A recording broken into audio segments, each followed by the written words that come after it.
Hi guys, क्या हाल चाल है। Welcome to our YouTube channel competition basics. और यहाँ पर सबसे पहले हम लोग सारी एनसीईआरटीज़ कवर करेंगे 6th क्लास से लेकर 12th क्लास तक की, चाहे वो हिस्ट्री, फिज़िक्स, ज्योग्राफी जो भी हो। तो आज हम लोग स्टार्ट कर रहे हैं हिस्ट्री से, क्लास 6th। बुक का नाम है आवर पास्ट और chapter 1 what, where, how and when. कब, कहाँ, कैसे हमारी चीज़ें स्टार्ट हुई, कैसे हमारी सिविलाइजेशन स्टार्ट हुई, कैसे हमारे रिलीजन्स बने, कैसे किंगडम्स बने। बेसिकली ये बुक उन चीज़ों के बारे में हमें बताएगी। तो क्लास 6 हमारी एंशियंट इंडिया है, उसके बाद क्लास 7th मेडिवल और फिर क्लास 8 मॉडर्न। तो चैप्टर 1 से हम लोग स्टार्ट कर रहे हैं। सबसे पहले हमारे पास क्वेश्चन आता है कि what can we know about the past. हम हमारे पास्ट के बारे में क्या जान सकते हैं कि जो हमारे एंसेस्टर्स थे, जो पहले के लोग थे, वो क्या खाना खाते थे, किस तरह के कपड़े पहनते थे, किस तरह का उनका रहन सहन था, किस तरह के हाउसेस थे, जो उनकी लाइफ कैसी थी, जो हमारी स्टार्टिंग हुई जब जो लोग हंटर्स थे एक जगह से दूसरी जगह घूमते थे, फिर उसके बाद वो सेटलमेंट हुई, उन लोगों की फार्मिंग स्टार्ट की, फिर लेटर ऑन बड़ी बड़ी सिटीज़ बने, बड़े बड़े किंगडम्स बने, जो उनके रूलर्स हुए, जो मर्चेंट्स हुए, जो लोग ट्रेड करते थे, इंटर सिविलाइजेशंस के बीच में जो ट्रेड होता था, उसके बारे में हम लोग जानेंगे। तो स्टार्ट करते हैं कि वेयर डिड पीपल लिव, लोग रहते कहाँ थे। तो सबसे पहले मैं नर्मदा रिवर आपको मैप पे दिखा देता हूँ। ये यहाँ पर हमारा ये नर्मदा रिवर है। तो जो अर्ली सेटलमेंट्स थी हमारी, वो हमेशा रिवर्स के बैंक्स पे हुई है, ताकि हमें हमारी बेसिक नीड ऑफ लाइफ जो वाटर है वो फुलफ़िल हो सके, हमारी एनिमल्स के लिए, हमारी एग्रीकल्चर के लिए जो हमें पानी की ज़रूरत होती है। इसलिए जो मोस्ट ऑफ द सिविलाइजेशंस हैं वो हमेशा नदी के किनारे या वाटर सोर्सेज के आसपास पनपी है। तो जो हमारे अर्ली लोग थे, वो कुछ लोग स्किल गैदरर्स हुए जो खाने को इकट्ठा करते थे। तो जब वो लोग घूमते थे जंगलों में, धीरे धीरे उन्हें फ्रूट्स के बारे में पता चला, फार्मिंग के बारे में पता चला, किन चीज़ों को हमने खाया जा सकता है, किन चीज़ों को, कौन सी चीज़ें जहरीली हैं। स्टार्टिंग में कुछ लोग मरे भी होंगे कि उसने यार वो बेरीज़ खा ली और वो मर गया, फलाना ढिमकाना, तो वो बेरीज़ नहीं खानी है। तो ऐसे ऐसे धीरे धीरे हमें उन चीज़ों की नॉलेज हुई। कुछ लोग हंटर्स थे। स्टार्टिंग में हम लोग अपनी सेफ्टी के लिए, जो लोग एनिमल्स को हंट करते थे, हम लोग जंगली जानवर से हमें खतरा था, उसके लिए हम लोग हंटर्स बने, उनका शिकार करते थे और उन एनिमल्स को खाते थे। उसके बाद हमें ये फार्मिंग के बारे में और ये हमारी क्रॉप्स के बारे में हमें बाद में पता चला, जब हम लोग एक जगह सेटलमेंट होना स्टार्ट हुए, हम क्रॉप्स के बारे में पता चला। उसके बाद हम लोग वीट और बार्ले और राइस जैसी चीज़ों को जान पाए, उनकी खेती करना स्टार्ट हुई। तो सबसे पहले सुलेमान और कतिहार हिल्स, जो ये हमारा यहाँ पर अफ़गानिस्तान वाला एरिया है, कंधार वाला, तो यहाँ पर हमें सबसे पहले ट्रेसिस मिले हैं वीट एंड बार्ले के, जो करीब 8,000 साल पहले यहाँ पर हमें पता चला है कि खेती होगी थी इन सब चीज़ों की। उसके बाद लोगों ने रियरिंग ऑफ एनिमल स्टार्ट की। जैसे जैसे लोग एक जगह पे सेटल होना स्टार्ट हुए, धीरे धीरे उन्हें पता लगा कि कौन सा एनिमल पालतू है, कौन सा किससे हमें ख़तरा है, किससे हमें, किस एनिमल से हमें क्या मिल सकता है, किससे हमें मीट मिल सकता है, किससे हमें दूध मिल सकता है। तो ये सब चीज़ें हज़ारों सालों के स्पैन में उन्हें इन चीज़ों के बारे में पता चला। ऐसे ही डिफरेंस जगहों पे हमें इन सब चीज़ों के ट्रेसेस मिलते हैं। जैसे गारो हिल्स में हमें कुछ इनके ट्रेसेस मिले। तो हम लोग बात करते हैं कि where rice was first grown. सबसे पहले हमें जो राइस की खेती है, सबसे पहले हमें कहाँ मिली, वो north of the Vindhyas. Vindhyas के जो ये नॉर्थ में एरिया है, यहाँ पर सबसे पहले हमें राइस की खेती मिली, राइस क्रॉप्स के ट्रेसेस मिले। तो जो मैं, जैसे मैं आपको बता रहा था कि जो पानी के सोर्सेज के पास, रिवर्स के पास जो सिविलाइजेशंस बनी है, वैसे ही ये है the traces of river Indus in its tributaries. तो वहाँ पे करीब 4700 साल पहले वहाँ पर अर्ली सिटीज़ वहाँ पे फ्लोरिश्ड हुई। लेटर ऑन फिर हमें देखने को मिलता है कि करीब 2,500 साल पहले गंगा के बैंक्स पर, जो बाद में सिविलाइजेशंस आई, वो गंगा के बैंक्स पर आई। और हमने सबसे एक सबसे बड़ा अम्पायर जो इंडियन हिस्ट्री का one of the most important empires या किंगडम जिसे हम बोलते हैं मगधा एम्पायर या मगधा किंगडम, लार्जेस्ट किंगडम, वो हमें साउथ ऑफ द गंगा के देखने मिला। क्योंकि हमने बात ये पढ़ी है कि मगधा एम्पायर इतना पावरफुल क्यों था। क्योंकि एक तो इतना फर्टाइल लैंड जहाँ पे वो एम्पायर लोकेटेड था, ये गंगा का जो ये एरिया है ये इतना फर्टाइल था खेती के लिए, और यहाँ पर जो हमें माइंस मिलती हैं, आयरन माइंस, और उसकी वजह से उन्हें टूल्स बनाने में हेल्प मिली। तो ये सब चीज़ें हैं जिसकी वजह से कोई एम्पायर फ्लोरिश करता था पहले के टाइम पे। ठीक है, तो थ्रू आउट द पीपल, फिर उसके बाद पीपल एक जगह से दूसरी जगह ट्रैवल करते थे सर्वाइवल के लिए, खाने की तलाश में, लाइवलीहुड की तलाश में, और नेचुरल डिज़ास्टर्स से बचने के लिए। जैसे कहीं पे सूखा पड़ गया, कहीं पे बाढ़ आ गई, तो फिर वो लोग फिर मूवमेंट्स कर देते थे वहाँ पर।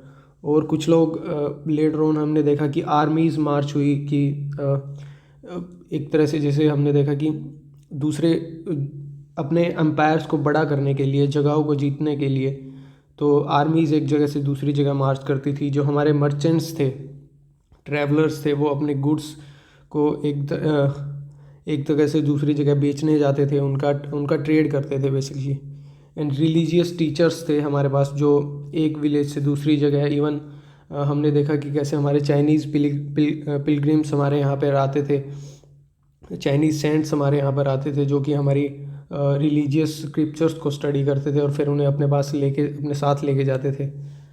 तो ये सब कुछ रीज़न्स थे इस वजह से कि पीपल एक जगह से दूसरी जगह ट्रैवल करते थे, और हमारी जो सिविलाइजेशंस के जो कल्चर था, वो एक दूसरे से, फूड था, वो आपस में ऐसे एक्सचेंज होता था। तो और कुछ लोग, जैसे हमने देखा है कि वास्को डी गामा जैसे लोग जो एडवेंचरर थे, जो डिस्कवर करना चाहते थे चीज़ों को, नई नई प्लेसेस को देखना चाहते थे, वो इसलिए भी ट्रैवल करते थे। तो दीज मूवमेंट्स ऑफ पीपल, जो ये लोगों की मूवमेंट्स थी, इसकी वजह से हमारा कल्चर, हमारे ट्रेडिशंस बड़े एनरिच हुए, हमें नई नई चीज़ों के बारे में पता चला, कुकिंग, हमारे फूड के बारे में नए नए क्यूजीन्स डेवलप हुए, नए नए स्कल्पचर बने। हमने देखा गंधार स्कूल ऑफ आर्ट, और वो सब ईरानियन और इंडियन का मिक्स होके वो सब चीज़ें बनी। जब लोग एक जगह से दूसरी जगह ट्रैवल किया, उन्होंने एक दूसरे की सिविलाइजेशंस को, कल्चर्स को, सभ्यताओं को जाना, तो तब वो सब चीज़ें एक दूसरे से मिक्स हो के, एक दूसरे से सीख के वो सब चीज़ें डेवलप हुई। तो हम अब बात करते हैं कि नेम ऑफ द लैंड, हमारे जो उन जगहों का नाम कैसे पड़ा। तो हम लोग हमारी कंट्री के लिए बेसिकली हम दो वर्ड्स यूज़ करते हैं, India and Bharat. The word India हमें मिला है इंडस वैली से, जो इंडस रिवर है उससे हमें मिला है, जिसको संस्कृत में सिंधु भी कहा गया है। जो ईरानियंस थे एंड ग्रीक्स थे, वो जो इंडस वैली, इंडस रिवर के जो ईस्ट में था, जो एरिया ईस्ट में था, उसे इंडिया कहा गया ईरानियंस और ग्रीक्स के द्वारा। और नेम भारत हमें मिला है हमारे स्क्रिप्चर्स में, हमारे ऋग्वेद में हमें भारता नाम मेंशन मिला है कि इस लैंड को भारता के नाम से जाना गया है। इसलिए हमें बाद में इस चीज़ के बारे में पता चला है कि भरत नाम का कोई राजा था, उसके बाद उस जगह का नाम भरत पड़ा। ऐसे ही किसी रिवर्स के नाम पे, किसी सेंट्स के नाम पे, किसी राजाओं के नाम पर उन जगहों का नाम पड़ता था, उसके बाद हम उनका नामकरण करते थे। तो later on it was used for our country, जैसे कि हम लोग जानते हैं। तो हमें हमारे पास्ट के बारे में, फाइंडिंग अबाउट द पास्ट, तो हमें हमारे पास्ट के बारे में किन किन चीज़ों से हमें पता चलता है। जो मोस्ट इम्पोर्टेंट हमारे पास सोर्सेज हैं, वो एक है बुक्स और दूसरा है एक्सकवेशन। जो हमारे आर्कियोलॉजिस्ट, जो लोग एक्सकवेट करते हैं, चीज़ों की खुदाई करके जो निकालते हैं, उससे हमें अपने पास्ट के बारे में बहुत सारी चीज़ें पता चलती हैं। तो मनु meaning hand, usually written the palm leaf, palm के पत्ते पर लिखना। मनु मतलब हाथ से, और स्क्रिप्ट मतलब लिखना। तो हाथ से लिखी गई चीज़ों को मनुस्क्रिप्ट किया गया है। prepared from the barks of the tree and as the birch which grows in the Himalaya। ये दो तरह के पत्ते हैं, पाम लीफ और birch। एक ट्री है जिसपे इन सब चीज़ों को लिखा जाता था। तो manuscripts were eaten away by insects, some were destroyed। तो हमें पता है कि ये चीज़ें डिग्रेडेबल है, तो हज़ारों साल के स्पैन में ये सब चीज़ें कुछ डिस्ट्रॉय हो गई, कुछ इंसेक्ट्स के द्वारा खा ली गई या ख़राब हो गई। पर जिन चीज़ों को हमने प्रिजर्व करके रखा था, जैसे किसी टेम्पल्स में, मोनेस्ट्रीज़ में, वो बुक्स, वो स्क्रिप्चर्स आज भी हमें उस फॉर्म में देखने को मिल जाते हैं। तो इन बुक्स में हमें लिखा क्या गया था, बेसिकली ये बुक्स हमें बताती क्या है। रिलीजियस बिलीव्स एंड प्रैक्टिसेस जो लोग उस टाइम के लोग जो फॉलो करते थे, जो राजाएं थे वो उस चीज़ को फॉलो करते थे। मेडिसन्स के बारे में, और जो साइंस की बुक्स थी, जो उस टाइम के महान ज्ञानी लोग थे, जो साधु संत थे, उन लोगों ने जो अपना ज्ञान था वो उन सब चीज़ों में लिखा। आर्टिस्ट जो हमारे पास राइटर्स होते थे, उन्होंने पोएम्स लिखी, प्लेज लिखे। एपिक्स जो हम लोग देखते हैं, महाभारत रामायण जैसी कहानियाँ लिखी गई। तो many of these were written in Sanskrit में लिखी गई। प्राकृत जो लैंग्वेज थी वो ऑर्डिनरी पीपल द्वारा यूज़ की जाती थी, और तमिल। तो वी आल्सो स्टडी इंस्क्रिप्शंस मतलब किसी दीवार पर खुदवाना, उसे हम इंस्क्रिप्शन बोलते हैं। किसी स्टोन या मेटल पर, किसी हार्ड सरफेस पर बेसिकली कुछ खुदवाना, उसे हम लोग इंस्क्रिप्शंस कहते हैं। जो किंग्स थे, जो उस टाइम के राजास थे, वो अपने ऑर्डर्स को या फिर जो उन्होंने कुछ विक्ट्रीज़ उन्होंने जी की बैटल में, तो उन सब चीज़ों को रिकॉर्ड करने के लिए कि वो हमेशा बनी रहें, उनको पत्थरों पर और या मेटल्स के खंभों पर या प्लेट्स पर छपवाना स्टार्ट किया। तो ये इंस्क्रिप्शन जो आप लोग देख रहे हैं, ये करीब 2250 साल पुराना है, जो कि कंधार में मिला था, प्रेजेंट डे अफ़गानिस्तान में, जिसे अशोका ने लिखवाया था। Scripts consist of letters. Scripts में क्या होते हैं? लेटर्स होते हैं। अब आपको धीरे धीरे पता चलेगा कि ये चीज़ें एक दूसरे से कैसे कनेक्टेड है, कैसे लैंग्वेजेस बनी, कैसे हमें प्राकृत और उन सब चीज़ों के लैंग्वेजेस के बारे में पता चला। जो स्क्रिप्ट्स थे, जो उनके लेटर्स और साइंस उसमें यूज़ किए जाते थे, जब हम उनको लिखते थे तो वो स्क्रिप्ट्स हैं, जब हम उन्हें बोलते थे तो वो लैंग्वेजेस हो जाती थी। उनको उन लिखे हुए स्क्रिप्ट्स को पढ़ना ही, किस फॉर्म में हम उन चीज़ों को पढ़ रहे हैं, वही एक लैंग्वेज के फॉर्म में बनी। हमें पता चला कि ये उस समय की ये लैंग्वेज यूज़ करते थे।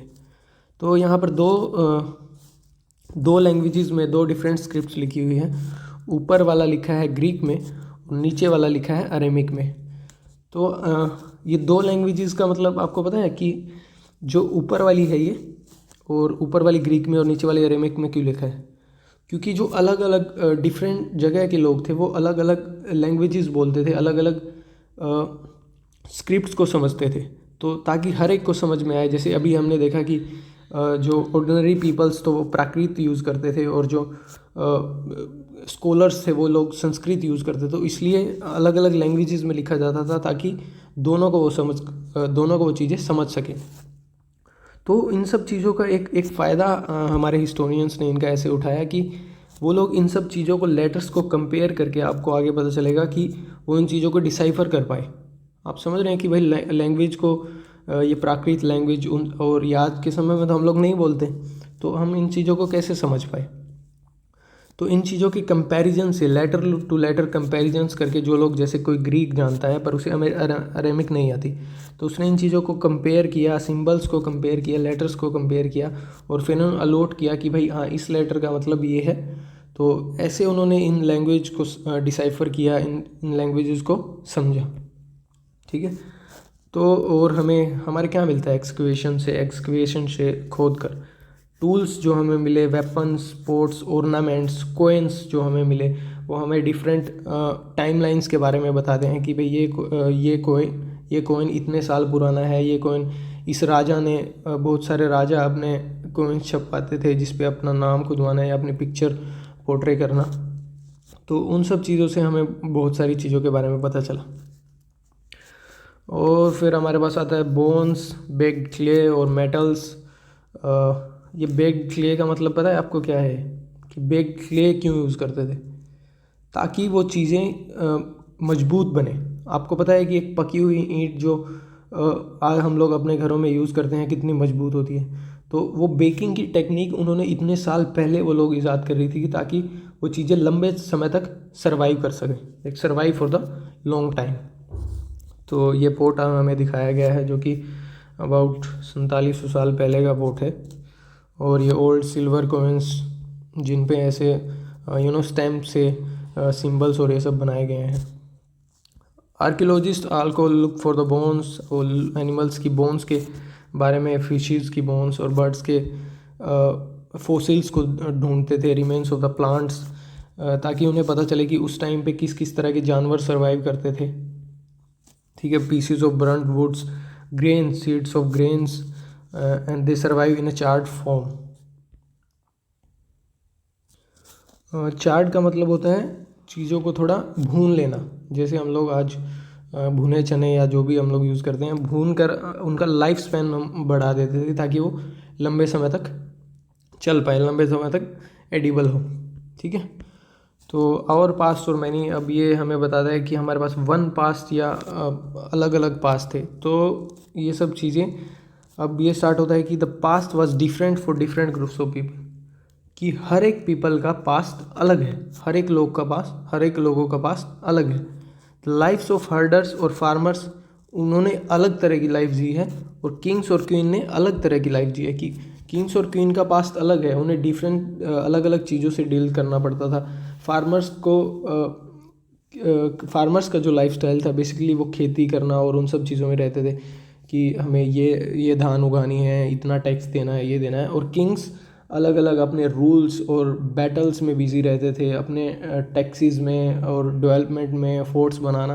तो बेसिकली हर एक कम्युनिटी का, हर एक रिलीजन का पास्ट अलग है, और वो सब इकट्ठे होके हम लोग एक टाइमलाइन में, एक बुक्स में और इन सब चीज़ों में पढ़ने की कोशिश करते हैं कि कंटेम्प्रेरी जैसे चीज़ें चलती हैं कि अकबर के टाइम में साउथ में क्या हो रहा था। तो मतलब उन जो साउथ में जो किंगडम्स था उसका पास्ट अलग है, और जो नॉर्थ में जो उस टाइम पे किंगडम था उसका पास्ट अलग है।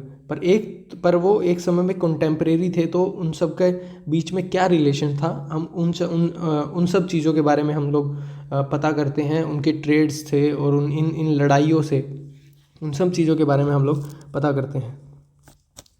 तो today for example the most people living in Andaman island में जो लोग अब की रहते हैं, वो लोग फिशिंग और हंटिंग पे रिलाई करते हैं।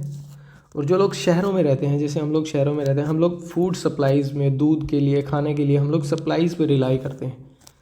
तो ये सब डिफरेंसेस हमारे पास्ट में भी थे। ठीक है, we know a great deal about kings and the battles they fought because they kept records of the.